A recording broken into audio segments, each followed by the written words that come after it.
It's the next morning. All of the Jotun 87 has gone off. That's all nice and hard now, which is good. Ah, cock. I left the cap of that off, which is annoying because that's quite expensive. Today, I want to do some rust preventative cavity wax type stuff.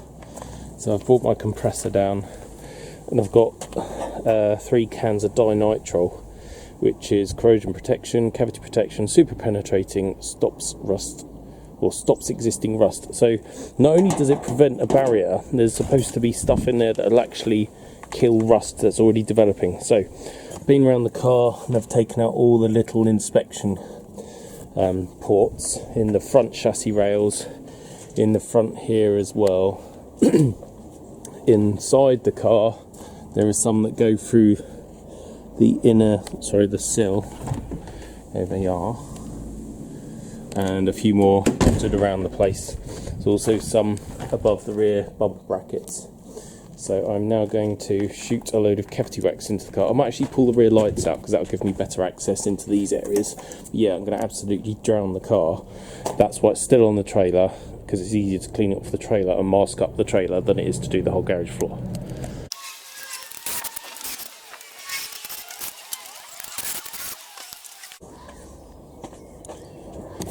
This is actually a lot messier than I remember. So I'm going to do some proper masking up, I think, because otherwise I'm going to spend the rest of the day cleaning it. I think I might also have the pressure quite high, which isn't helping, but yeah, certainly lots of volume. Don't know what's going on over there. Sounds like Midsummer Murders, or like a fox is having a very bad day. That's better. Got a bit of rag in all the key areas. I have no idea what's going on down there, but it does sound like a fox has been garroted. There's a farm down there with sheep, so maybe you set up some snares, but anyway, it's not a happy fox. Well, that's probably overkill. I've got it everywhere. I've done inside that front chassis rail box member thing, not the subframe but the blue bit. That's brand new, so I don't want that to rust. I put some more, I don't think I showed it in a video, epoxy on the back where that was welded in, and then I've gone over everything right up into the top of the wheel arch everywhere with the Dinitrol. I've done the scuttle area as well, so nothing in there should rust. I've done all of the box sections in the front. I've done in the doors. I've done in the chassis rails all the way along till it's absolutely pissing out the bottom of the car. That's not me, like, you know, that's just the way it comes out. It's really running up the rear of the sill there, which is good. Done the underside of the rear wheel arches, in the boot. I actually did inside the roof up there to try and hit the rust on the head up that side as well. You name it, I've done it. The one thing I need to do now, which I've just remembered, is to do the inside of the tailgate. So I'll do that in that position so it runs into that seam. Then I'll fill the back and then close it, and then we should be done. Operation Dinitrol, or Dinitrol. I never know how to actually pronounce that, but yeah, that is done. I gave it another shot into the sunroof area as well. I'm now going to go around with some panel wipe on a cloth and just wipe off the excess bits of overspray like this, and where it's dribbling out of seams that you're going to see, because it just looks a bit rubbish. So that's the next fun job. Also clean up the cabin, because I want to put the carpet in next. I've wiped off all of the excess Dinitrol from the inside of the car, and now I'm just about to refit the carpet, and this is quite a momentous occasion because this is the first thing I'm actually putting back on the car, first new part, so yeah, looking forward to it. Looks good. The only problem is I have just been fishing around in here and it's occurred to me there's no airbag control module. So the car has an airbag and it has seatbelt pre-tensioners, but there's currently nothing plugged in. I've also found the OBD2 port, or what I think is some sort of diagnostics port, but it's not mounted on anything, so I need to go and do some reading and see what should be where, and then get hold of it. I was in fact being a dumbass, as per usual. The airbag control module is right up the front behind, and the harness comes through to here. Then we've got one lead going off to the driver's airbag. This car doesn't have a passenger's airbag, but I'm still left wondering what these two tails are for, because I've got my seatbelt pretensioners there, but I don't know what else you would have, so I'm still a little bit stumped. That, I think I've worked out, is where the onboard computer diagnostics bracket, or whatever that is, should go. So that just needs to go back in. But yeah, I still need to read up a bit about the other stuff. Just mocking up how the centre console and everything is going to go back together again. This car would originally have had the low level centre. It wouldn't have had this cubby box. This is actually off an earlier R8 coupe or GSI estate. So it should have, I think, some kind of additional bracket in the back there. I don't have it, so I'm going to have to make something or try and find one. Either way, at the moment it's not particularly good. It's all a bit wonky donkey and floppy, and that's not great. I think I know what's going on in there and what I need to do. So now I'm turning my attention to the rear lights. The ones that came off the car had chips and cracks and breaks in the lenses, so I'm swapping them for some much nicer, albeit used, second hand obviously, used but nice condition ones. I'm also going to put a bit of butyl sealer again, just where the gaskets go onto the back of the car and the bolt holes, just to keep it all nice and watertight, because I want to keep water out of this car as long as possible. So it's the same stuff I used on the sunroof, non-setting polybutane. Kind of jumping around a bit. Can't remember the last thing I was videoing actually. I think it was the rear lights. Anyway, I've got the transmission centre console thing in properly now. I've put the handbrake back in, and then I went to mount my Tomcat Turbo centre armrest, but it's flopping around quite a lot. So I've taken out the handbrake cable clasp thing. I'm going to weld some nuts onto this, and then that should clamp down onto this and be nice and stable. I'm sure if I'd taken the time, there's probably a very good how to do this on the internet somewhere, but instead I've freestyled it. What I've done is taken the mount off there, welded some M6 nuts on the bottom that can go back on. Then in here I have removed the captive threads that were on the back down there, and instead drilled clearance holes to pick up on my new bracket. Then on top of that will go that piece of aluminium, then a couple of penny washers and lock nuts, so that should button the back down. And then at the front, you can see where that's been bolted down previously. It's distorted the little wells where the bolts go through. So what I've got is some plastic spacers to go underneath, and then bolts that will go all the way through, and some little washers with the ends cut off so that it'll spread the load a bit. So I'm going to put all that in, put it all together, and then do a little wiggle test and see how stiff and solid it is. Well, I'm calling that a result. That is really stiff. It's also got that lovely plasticky sound, just what I was going for. But yes, in terms of movement, it's as solid as a rock, so that's really good. Car is now in the garage off the trailer. I think this is going to be one of those cars that looks better at night time than at daytime. Not because it's got bad paint or anything, but I just think the colour really suits shadows and shade, and I don't know, just really like it. To get the front subframes out, which is the next logical thing to do, I need to separate the steering rack from the column.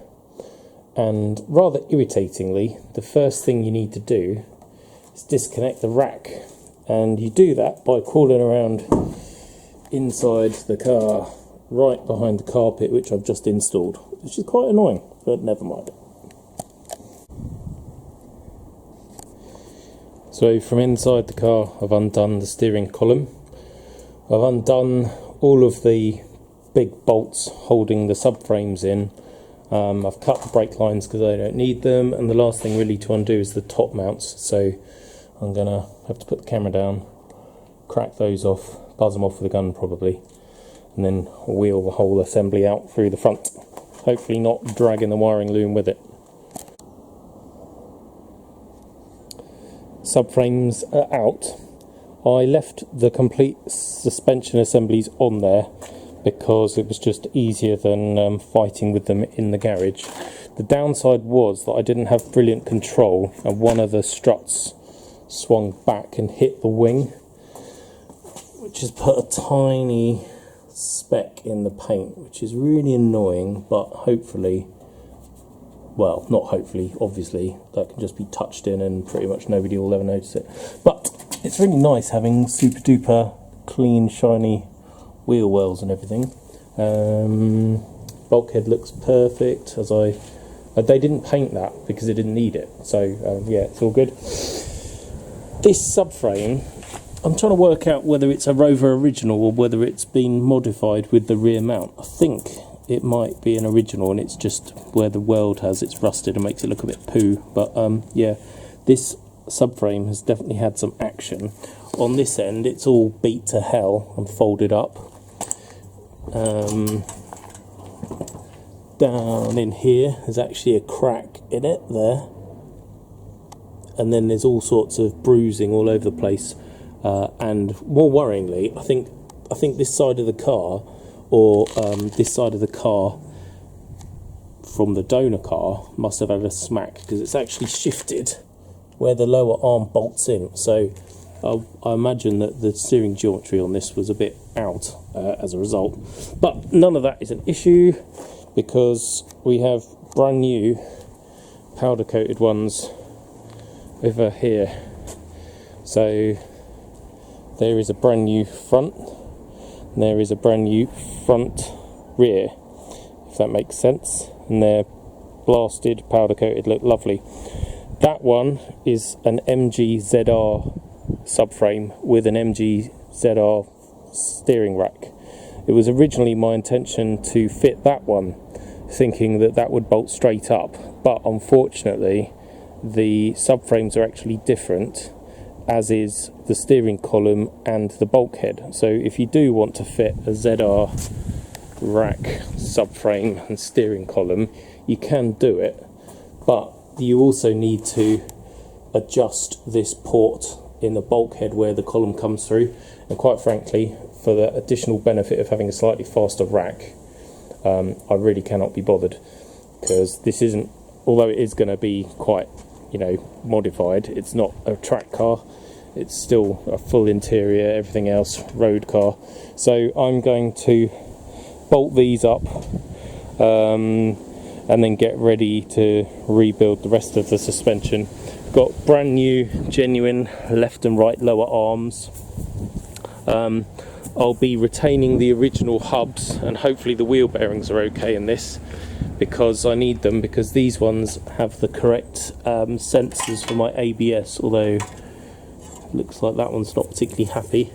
But anyway, so I'm going to strip all this down. The only bits I'm keeping are the steering rack and the hub units. Everything else is being replaced.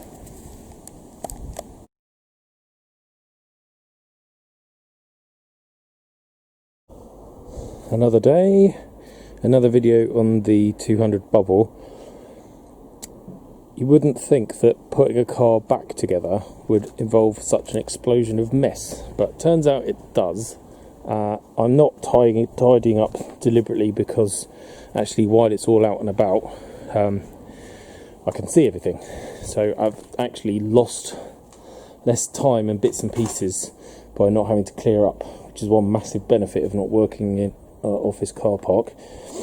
I'm breaking down the front suspension because I left it at that point, but I'm kind of knackered and I've only got a couple of hours today, so I've just done what, 7 hours of driving and 400 odd miles, plus a lot of heavy lifting. So without further ado, I'm going to break this down. All I've done really is cracked off the steering arms into the track rod ends. Now I'm going to hopefully free the track rod ends from the hubs. I don't need the track rod ends, so I don't care about damaging the rubber boots, so I'm just using a claw. I've already lubed them up and given them a clout with a hammer. That didn't do a lot, so never mind. We shall persevere with this. Hopefully it will just come off.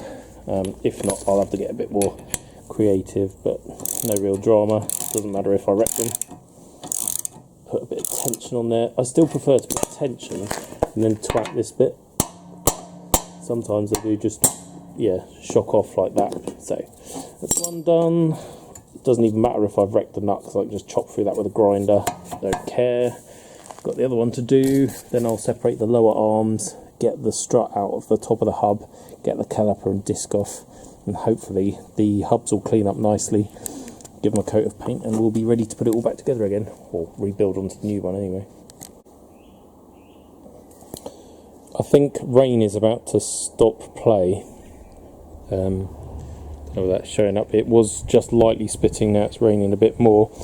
The front end is all stripped down.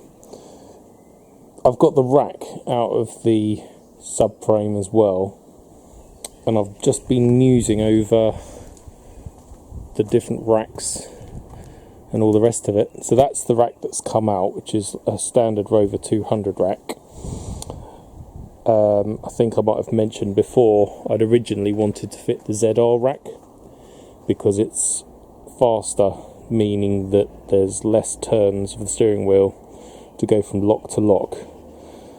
But the subframes are different, and the angle of the column through the bulkhead is different, and you have to change rather a lot more than I was anticipating. And that's a shame for two reasons. One is because I was actually wanting a faster rack, but two, the MG ZR rack that I've got there came out of a car that somebody had done a ZR conversion already. So they had the custom hose made up to fit the power steering pump on the T16. Now, I haven't worked out yet which port and pipe it's compatible with. It might be that I have to get hold of another power steering hose, and that made me realise I actually don't have a reservoir or any of the other hoses. So I'm going to have to put together a bit of a shopping list. That doesn't really stop me, because the rack can go in and out reasonably easily from underneath the car, as you might well imagine, but I was hoping to have it all built up together and then slap it in one whole assembly, but I don't think that's going to be possible. Anyway, I'm going to hope the rain goes away. I'm not sure it will, but yeah, potter a little bit more and see what I can do. I also want to paint up my new lower arms before they go on the car, so they're all nicely protected. It's a good job I'm changing the lower arms, because I discovered that on this one, somebody, I don't quite know how, but they managed to rip the thread out so it had a plain nut and bolt right the way through the arm, rather than actually being bolted into the casting. This subframe definitely has had a smash. It's completely ruined this side, so unfortunately that's just going in the scrap bin at work. The hubs came off okay. One of them was incredibly stiff, but that's alright. Calipers actually look really good and have brand new pads in them, and the discs are quite good too, so I'm going to keep them in stock in case I ever do get a BRM, because I have always wanted one. So they won't go in the bin, and then I'll sell on any of the subframes for T16 conversions that I don't end up using. But yeah, I think I'll sell the ZR rack, the ZR rear subframe, and the spare front, and then somebody else has got all the bits they need for a conversion kit. It occurred to me that the best way of tidying up was actually to start fitting things to the car. I've done my best at doing one of those nerdy kind of, I don't know, ensemble assembly shots. Oh, there's my phone. Yeah, that's basically all the front end ready to go back in the car, back together, new poly bushes as well. Excuse me while I take this call. Sorry about that. That was actually a Rover friend who told me about another Series 1 Rover for sale. I've told him I don't want it because I've just got too many projects, but apparently it's going up on eBay today, so it'll be interesting to see what that one fetches. Anyway, there's this book I've had since I was about 18 when I first had one. I need that for the torque wrench settings, 100 newton meters for the subframe bolts. They're ready and waiting, they're Loctited, so I'm going to basically put the subframes in. I won't go crazy doing the other bits yet, because I'll put all that together afterwards. I want to order some new bolts for the lower arms, because the ones that came out of the car were really grizzled and a bit nasty.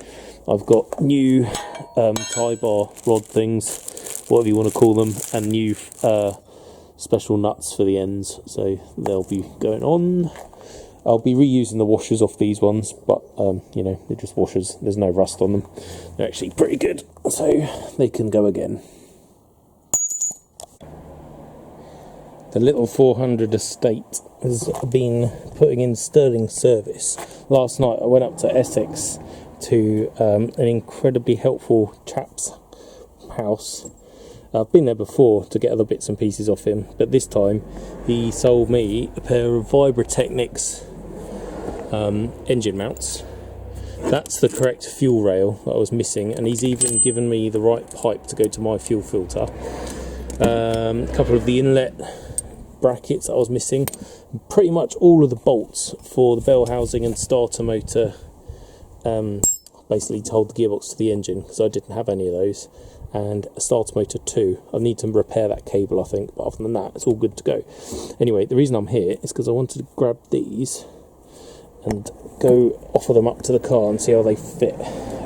I've also got another brand new super shiny one to go in as well, because although these are second hand, they're good. I don't think they did that many miles, they just were sat in a scrap MG ZR for a bit. And then I've got the brand new one for the other side, plus some other goodies to show you. Back to engine mounts.